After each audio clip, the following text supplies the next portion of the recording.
The man with the empty watch, I didn't plan to stay long, just 10 minutes, maybe 15, on the old bench next to the bus stop. It was one of those late afternoons when the light turned honey gold and the air smelled faintly of bread from the nearby bakery. The kind of day that didn't ask anything of you, except to sit down and be still. And so I did. With my phone in hand, half scrolling through emails, half lost in nothing at all, I almost didn't notice the man sitting down beside me. He was old. Not fragile, but worn. Like a pair of shoes that had traveled far but still knew how to carry weight. He wore a beige jacket too thick for the season, and on his left wrist, a watch. A beautiful silver watch with no hands. I stared before I could stop myself. Not out of rudeness, but curiosity. Bihuroya? I asked gently, pointing to the watch. He looked down at it, smiled, then said, "No, it works just fine." I blinked. "But it doesn't have any hands." He nodded. "That's why it works. It no longer reminds me how much time I've lost." His voice wasn't heavy, but it carried something old. Like books that have been underlined too many times. I didn't respond. Didn't know how to. But he didn't seem to mind.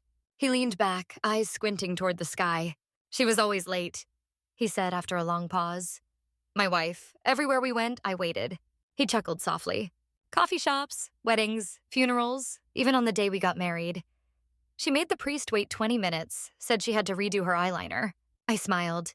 His voice had shifted like he was tasting a flavor he hadn't savored in years. "She died 6 years ago," he said, just like that. No tremble, no pause, just a fact dropped gently between us. "I tried to live on time after that," he continued. "I set alarms, I made schedules, tried to be punctual, proper, but everything felt hollow." He tapped the watch. "So one day I took out the hands. And now I sit here whenever I feel like it. And I leave whenever I've felt enough." I didn't know what to say. So I asked the only thing that came to mind. "Did you love her that much?" He turned to me, smiled. "No," he said. "I loved her more than that, enough to wait for her, even now." The wind picked up slightly. Leaves swirled near our feet. Then he asked me, "Have you ever waited for someone who never showed up?" I swallowed. Images came back. Blurry, unwelcome. The message he never replied to. The flight I booked but never boarded. The promise my father made and forgot. "Yes," I whispered. The man nodded. "Then you know, time isn't the enemy, expectation is." We sat in silence after that. Not awkward, just full. Like the world had pressed pause for us. When the bus finally arrived, I stood up. But he didn't move. I looked back. He was staring at the watch again, as if it still had hands. And maybe it did in some other sense. "Will I see you here again?" I asked. He shrugged. "I don't come here by schedule, I come by memory." Then he looked up at me one last time. "If you ever find yourself stuck in a moment that doesn't move, take off your watch. Sit. Listen. Sometimes that's the only way to let time begin again." That night, I took off my watch before bed. For the first time in months, I didn't set an alarm. I didn't count the hours I'd wasted. I didn't replay the past. I simply slept. And in the morning, I woke not to time, but to stillness. The girl who waited for a train that never came. I saw her first from a distance. A figure in white, sitting cross-legged on the edge of the platform. Shoes kicked off, toes tracing circles in the dust. Eyes staring down the rusted tracks like they could still carry something real. The train hadn't passed this station in over a decade. But she waited. Like she didn't know that. Or maybe, like she did. I sat on the bench pretending to read. But my eyes kept flicking back to her. Something about her posture, so still, so quiet, told me she had been coming here often. Eventually, she turned and caught me looking. She didn't smile, didn't wave, just asked, "Do you think waiting makes a person weak?" I blinked. "Maybe," I said. "Or maybe it just means you haven't given up yet." She turned back to the tracks, nodded slowly, then said, "I've been waiting for 5 years." I didn't ask what for. She told me anyway. He said he'd come back before the end of that summer. He left on this very train, waved from that very window. She pointed, eyes fixed on the air like she could still see it. And then nothing, no call, no letter, no reason. She took a deep breath. But I believed him. I still do, I think. Because it's easier than believing I was left. There was something so gentle in her voice, like she had worn her sadness down until it became smooth. Like river stone. "I kept coming back here every Sunday," she continued. "At first, dressed nicely, hair done, lipstick. Then gradually, just me and a book and silence." I asked her if she ever thought about moving on. She tilted her head. "I think about it all the time. I just don't know where to go. I paused my whole life here. Like if I step off this platform, I'll miss the moment he finally comes back. I thought of all the things I had delayed, all the people I had excused, all the versions of myself I'd held still because someone else couldn't decide. You know, I said quietly, maybe he did come back, just not to the station. She looked at me sharply. What do you mean? I shrugged. Some people return in dreams, some in regret, and some never at all. But that doesn't mean you have to stay waiting. For the first time, she smiled, a sad, lopsided smile. I like this place, she whispered. Even if the train never comes, it's the only place I still feel close to who I was. Before he left, she paused. But I guess that girl's been waiting long enough. She stood up, brushed dust off her skirt, put her shoes back on, then turned to me. Do you come here often?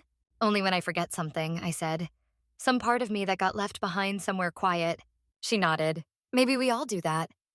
Sit with ghosts just long enough to remember we're still alive. As she walked away, I noticed something tucked under the bench where she had been sitting. A postcard. Old, faded, but on the back written in careful cursive. I waited for you until I realized you were never the one who needed to arrive. I was. That night, I walked past the station again, empty as always, but different. As if the tracks themselves had exhaled. As if something long stuck had finally shifted. The letter in the pocket of a coat, it started with a coat. Just a simple navy blue trench coat I bought from a secondhand shop on a rainy Tuesday afternoon. It wasn't stylish, it wasn't expensive, but something about it, the weight, the warmth, the way it settled over my shoulders, felt like it had known someone before me. And I liked that. Clothes with stories. I didn't notice the letter until a week later.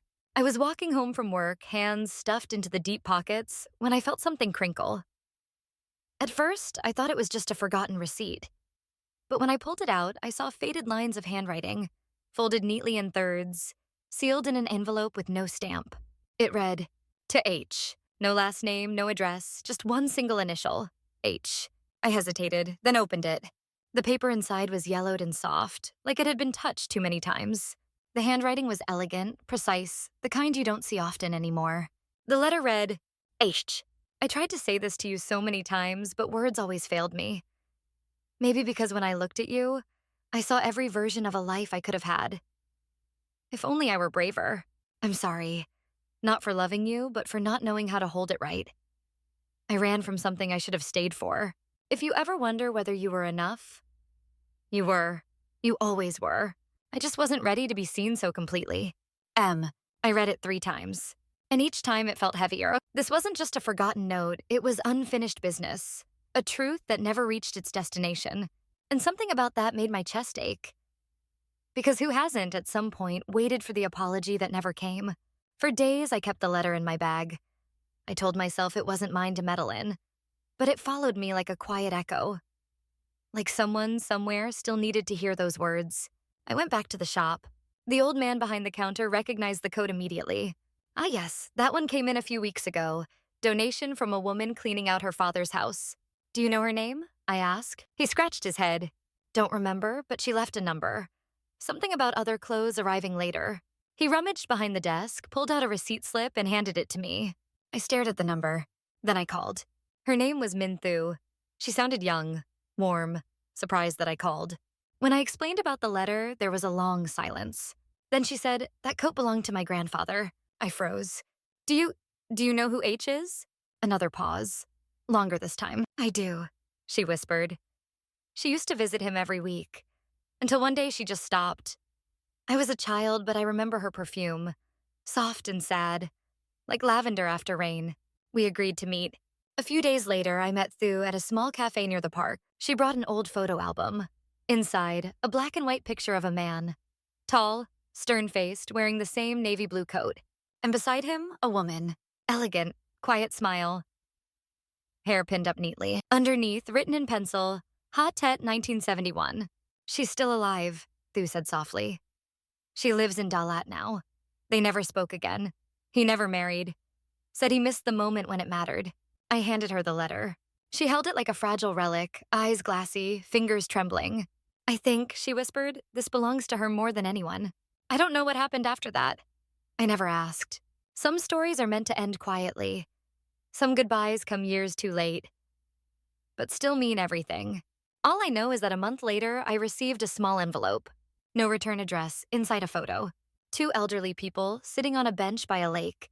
The same woman from the photo album. And the same man, wearing the coat. Underneath, one line handwritten in soft blue ink. He never mailed the letter, but she still heard every word. That night, I sat with the photo on my lap and thought about all the things we keep in our pockets. All the truths we're too late to say. And how sometimes a stranger can carry it forward even when we can't. The boy who forgot his name. He looked no older than 12. Sitting alone on a swing in the small playground near my apartment, a backpack too big for his frame slumped beside him. It was late. The sky had already turned that soft navy blue between sunset and darkness. Too late for kids to still be out. Too quiet for it to feel right. But he was there, kicking the dirt lightly, not swinging. Just sitting. Like the swing knew he wasn't playing, just existing. I passed him once, then turned back. "You okay?" I asked gently. He looked up, eyes wide, like I had caught him doing something he shouldn't. Then he nodded. "Yes, I'm just waiting." "For your parents?" He shook his head. "For someone?" I sat on the bench nearby, didn't ask anything more, didn't want to scare him off. After a while, he asked, "Have you ever forgotten your name?" I blinked. "What do you mean?" He looked down at his hands, clenched, small. "I used to be called something else," he whispered. "But now everyone calls me Toby, even at school, even on my birth certificate now. But I know that wasn't my real name." I stayed quiet, waited. He continued. "My grandmother used to call me Min. I remember it. She used to sing my name like a song. Min ơi, dayan sang na. Min, cẩn thận đừng té nha." His voice trembled. But after she passed, I moved in with my new family. They said Min sounded too foreign. Said I should be Toby now. Easier to remember, easier to raise, easier to love. My heart cracked in places I didn't know could still ache. "But you still remember Min?" I asked. He nodded. "In dreams, in smells, in lullabies I don't understand anymore, but still hum when I'm scared." I took a deep breath. "Do you want me to call you Min?" I asked softly. He looked up, eyes wide, hopeful, terrified. "No one has in years," he said. I smiled. "Then let me be the first." I stood, walked over. Kneeling beside the swing, I whispered, "Hi, Min, it's nice to meet you." And he broke. Tears quiet and sudden. Not loud sobs, just the kind that come when something finally lets go. He didn't say anything, just leaned forward and hugged me, like I was the only thing keeping his name from disappearing again. We sat like that until the sky turned black, until the street lamps buzzed on, until the world forgot we were even there. Before he left, he turned and asked, "Do you think I'll ever feel like Min again?" I looked at him. "You never stopped being Min," I said. "You just needed someone to remind you." That night, I looked at my reflection in the mirror. And for a long time, I stared at my own face. Not the makeup, not the tired eyes, but the name behind them. The one my mother whispered when she held me. The one I stopped hearing after too many heartbreaks. The one I thought was just a label. But maybe it was my anchor. The next morning, I walked back to the playground. No one there. But carved into the wood of the swing, in tiny, careful letters, was one word. Min. The woman with the red umbrella. It was the middle of summer. Sunlight sharp and hot, painting everything in pale yellow. The air shimmered like it couldn't sit still. I found shade under a tree near the corner park. My usual place. It was too hot for most people to be outside. But then she appeared, wearing a long beige dress, a straw hat, and carrying a bright red umbrella. Open. Even though there wasn't a single cloud in the sky. She sat on the bench across from me, rested the umbrella gently on her shoulder, and simply sat. Calm, composed. Like she wasn't melting like the rest of us. We sat in silence for a long time, until she spoke. "You ever notice," she said, "that people only open umbrellas when it rains?" I nodded. "Yeah, that's usually the point, isn't it?" She smiled softly. "Not always. Some storms don't come with clouds." That made me pause. She turned to me, eyes the color of dark tea. Aged but alert. "I carry this umbrella to remind myself of the day I walked away." "From what?" I asked. She didn't hesitate. "A man, a house, a version of myself that didn't speak." She shifted slightly, umbrella still upright. "I married young, not for love, not even for survival, really, just because it was time. Because everyone else did." She chuckled, but it was hollow. At first, I thought the quiet in the house was peace. Then I realized it was fear. I stopped wearing colors, stopped playing music, stopped laughing out loud. She looked down at her hands. And one day, I stopped speaking altogether. I felt my heart slow to match hers. There was no bruising, she said, yet no shouts, just silence that drowned me. Why didn't you leave sooner? I asked softly. She smiled again, wistful. Because I didn't know I could. Until one afternoon, I stepped outside, and it was raining. But for the first time in years, I felt warm. She took a deep breath. There was a red umbrella on the rack by the door. I didn't know whose it was, but I took it. Walked into the rain and didn't stop walking. She glanced at the umbrella now. Its fabric slightly faded at the edges, but still bold. I never opened it in the rain again, she said. Only in sunlight, because that umbrella didn't save me from the weather. It saved me from staying. We sat together, unmoving, while the sun lowered. The sky burned gold behind her silhouette. Her umbrella looked like a flame, not protecting her, but reminding her she had already survived the fire. Before she stood to leave, she asked, "Do you have something you carry, not for its use, but for what it means?" I thought about it, then nodded. My mother's scarf. It doesn't even smell like her anymore. But when I wear it, I remember how it felt to be held. She smiled. Then don't ever leave it behind. As she walked away, I noticed something strange. She didn't cast a shadow. Not really. The red umbrella blocked it. And all that followed her was light. That night, I wrote in my journal. Some people carry pain. Some carry memory. And some carry proof that they walked out of the storm and never looked back. Ata. End of part 5. In part 6. The song he only hummed once. Guess what? He never sang it. But when I hummed it by accident years later, someone nearby finished the melody, and it changed everything. The song he only hummed once, I never knew the name of the song. Just the melody. Soft, unfinished, like a sentence that stopped just before the word that mattered most. I first heard it when I was 7, in a train station, sitting beside a stranger with a wrinkled coat and kind eyes. He was humming. No lyrics, no tune I recognized, just a quiet series of notes. Rising, falling, pausing, as if they were chasing something that couldn't be caught. When I asked him what it was, he smiled and said, "It's a song someone once sang to me, but only once. Now I only remember the beginning." Then he stood up, waved, and disappeared into the crowd. I never saw him again. For years, I forgot about that tune. Until one cold morning, decades later, I found myself humming it, absent-mindedly, while waiting for a coffee. I didn't realize it was the same melody. Not until the man standing next to me turned suddenly and whispered, "That song, where did you hear it?" He was in his 60s, maybe older, gray hair tucked under a wool cap. Hands shaking slightly, not from age, but from something deeper. Memory, maybe. I blinked. "I don't know," I said. "I think someone hummed it to me when I was a kid." He stared at me. Then, very slowly, he hummed the rest. The missing part, the part I never knew. When he finished, I felt something in my chest unravel. Like a knot that had been sitting there so long I forgot it could be loosened.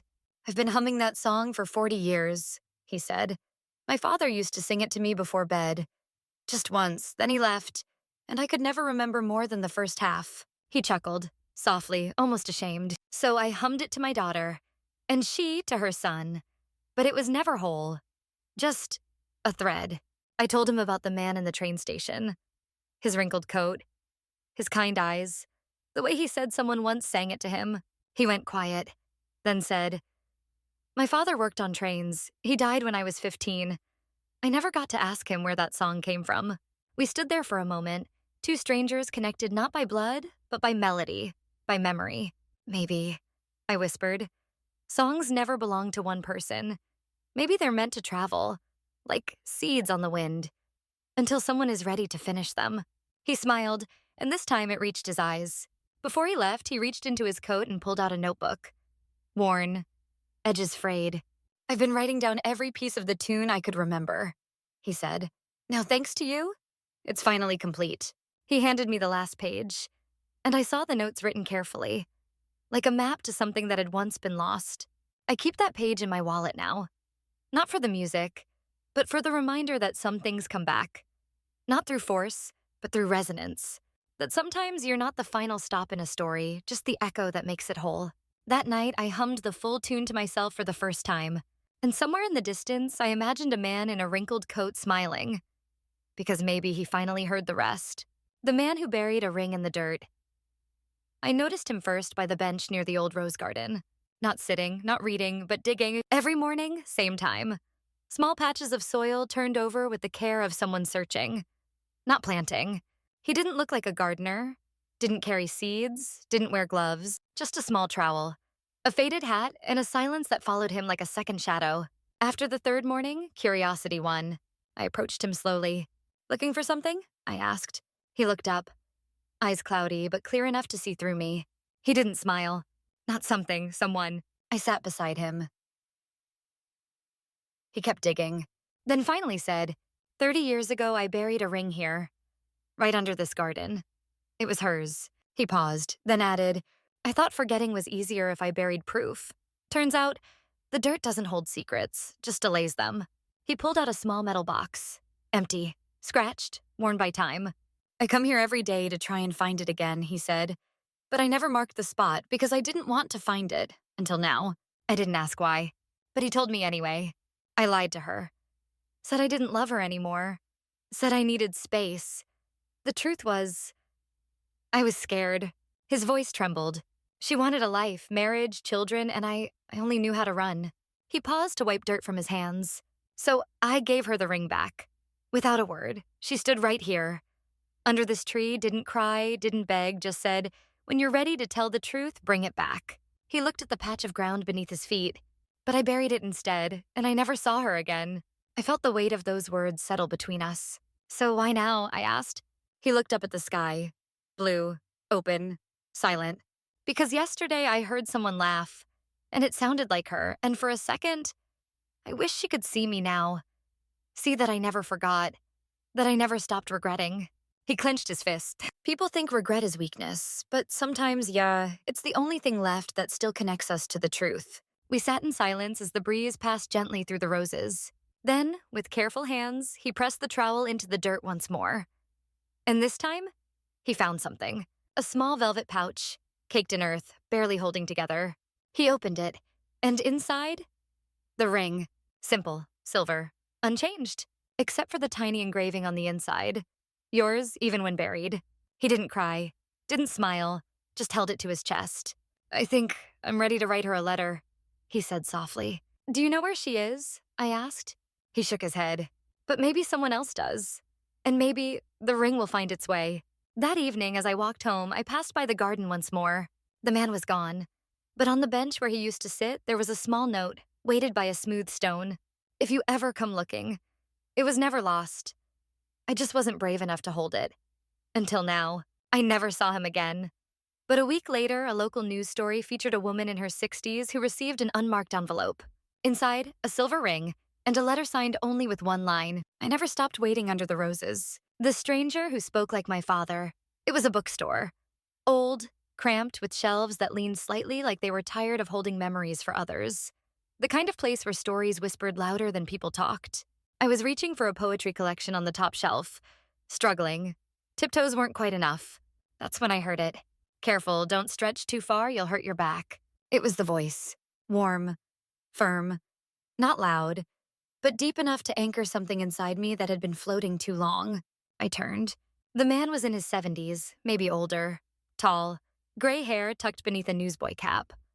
Eyes soft with a kindness that didn't feel rehearsed. But it was the voice.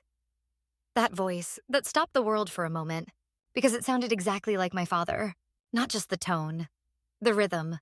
The way the ends of his words dipped slightly, like he was choosing them with care. I must have stared too long because he chuckled. "Did I say something strange?" he asked. I shook my head. "No, it's just you sound like someone I used to know." He smiled. "Well, I hope it was someone good." I didn't tell him that I hadn't spoken to my father in 20 years, that he had walked out when I was 8, that he left behind only silence and the sound of my mother pretending she wasn't heartbroken. I didn't say that I used to imagine his voice when I was sick, when I graduated, when I cried into my pillow. A voice I built in my head because I didn't remember the real one anymore. Until now. Until this man. He handed me the book I couldn't reach. "Here, I always hated when something good was just out of reach."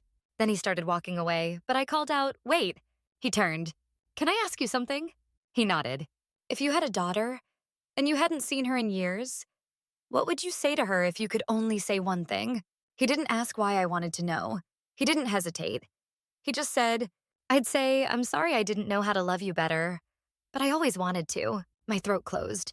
I wanted to tell him, that's what I needed. That's the sentence I've been waiting to hear since I was 8 years old.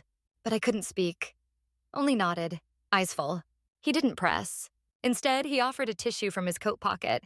I've lived long enough to know, he said, that it's never too late to be the voice someone needed. He left after that, didn't give his name, didn't ask for mine, just tipped his cap and walked back into the aisles of stories. And maybe into someone else's life, too. I sat on the bookstore floor that afternoon, held the book close, but I wasn't reading. I was remembering, letting something long buried come up for air. That night, I called a number I hadn't dialed in 2 decades. It rang and rang. Then a voice picked up. Hello? It didn't sound like him. Not really. But that was okay, because I had already heard what I needed. And maybe that made room for something new. The woman who counted raindrops. She lived on the second floor of the apartment across from mine. I only saw her when it rained. Not because she stayed hidden otherwise, but because she only came alive when the sky cried. Every rainy afternoon, she pulled out an old green chair, sat on her narrow balcony with a teacup in hand, and began to count. Out loud, softly. 1, 2, 3. Like a child keeping time, but with the gravity of someone remembering. At first, I thought it was a quirk, a habit born from solitude. But one day, curiosity got the better of me. I crossed the street during a gentle drizzle, stood below her balcony, and asked, Why do you count the rain? She looked down.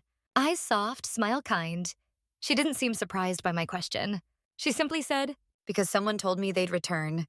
When the rain reaches 1,000 drops. I laughed gently. And how many are you at? She looked at her hands, wrinkled, tired. I lost track years ago, she said, but I still start over every time. Just in case. I asked if she believed he would come back.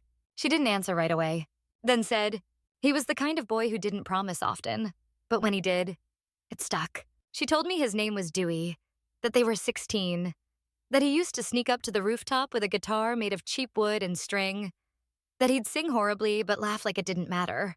One afternoon, she said, we sat under this very balcony, and it started to rain. He looked up and said, If we ever get separated, count the rain, because I'll be one of them, falling, quietly, to find you again. I stood in silence, letting her words fall between us like the very drops she counted. Did he leave? I asked. She nodded. War came. He left. I waited. Her voice cracked. Then I got the letter. The kind with too few words and too much finality. We regret to inform you. You know the kind. But even after that, she continued, I kept counting. Not because I believed he'd come back in body, but because I believed he never really left. I didn't know what to say, so I simply said, You still count even now? She smiled, especially now, because I think some people aren't meant to return. They're meant to stay just out of reach. Like the echo of a song you can almost hum but never finish. The next day it rained again. I sat by my window and listened. 105, 106. Her voice steady, hopeful, timeless, and I realized something. She wasn't counting rain. She was counting memory, counting love, counting the only proof that something once mattered enough to promise forever. A week later, her balcony was empty. No green chair, no teacup, no voice, just silence. And the gentle drip of yesterday's rain drying on the rail. I asked the landlord. He said she had passed in her sleep, peacefully. I nodded. Then looked up at the sky, overcast, and whispered, One more drop. That evening, someone slipped an envelope under my door. Inside, a folded paper. Old. Yellowed at the edges. Handwritten. To whoever is listening, if he ever comes back and I'm not there, tell him I didn't stop counting. Tell him I felt every drop. End of part 9. In part 10, the day I became the storyteller. Guess what? I thought I was just listening. But maybe, all along, Kea, I was meant to be the one who passed the stories on. The day I became the storyteller. It didn't happen all at once. There was no grand moment. No realization carved in stone. Just a quiet afternoon, a gentle breeze, and the feeling that something inside me had shifted. I was sitting on the same bench, the one by the bus stop, where it all began. The wind carried the scent of old jasmine, and the sky was painted in that soft between light that never fully chooses dusk or dawn. I was alone, but not lonely, because I remembered them, all of them. The man with the watch with no hands. The girl who waited for a train that never came. The letter in the pocket of a coat. The boy who forgot his name. And the woman who never opened her umbrella in the rain. The song that was never finished. Until it was. The man who buried his guilt with a ring. The voice that sounded like my father. And the woman who counted raindrops until her last breath. They were all with me. Not in the way memories fade, but in the way they settle. Like dust in sunlight. Invisible unless you sit still enough to see it. A young woman passed by. She looked tired, shoulders heavy, eyes lost. She sat on the bench across from me. We didn't speak for a while. Then she asked, "Do you believe people are meant to come back into your life?" I smiled. Sometimes, but sometimes they don't have to come back. Sometimes they leave a piece of themselves behind. In a sentence, a song, a story. She looked at me, curious. "Have you heard many stories?" I looked up at the sky, then down at my hands. And for the first time, I answered with certainty. "Yes, and I think I was meant to carry them." She asked for one. "Just one," she said, "a story to keep me going." So I gave her one, then another. And then I told her about the man who buried the ring, the girl who waited at the station, the letter that traveled through time. And when I stopped, her eyes were glassy. Not sad, but full. "Thank you," she whispered. "You made me feel less alone." I smiled. And in that moment, I knew I had become the storyteller. Not because I chose to, but because the stories chose me. They came to me through strangers, through silence, through benches and raindrops and lost songs. And now they live through my voice. That night, I sat by my window with a notebook in hand. At the top of the first page, I wrote, "The strangers who remembered what I forgot." And below it, one simple line. I thought I was just listening, but maybe I was being prepared to remember for others. So if one day you sit beside me on a bench in a cafe at the edge of a train station, and you ask me for a story, I'll give you one. Not to impress you, not to distract you, but to remind you, you're not alone. And your story? It matters more than you think. End of part 10, and the end of the series.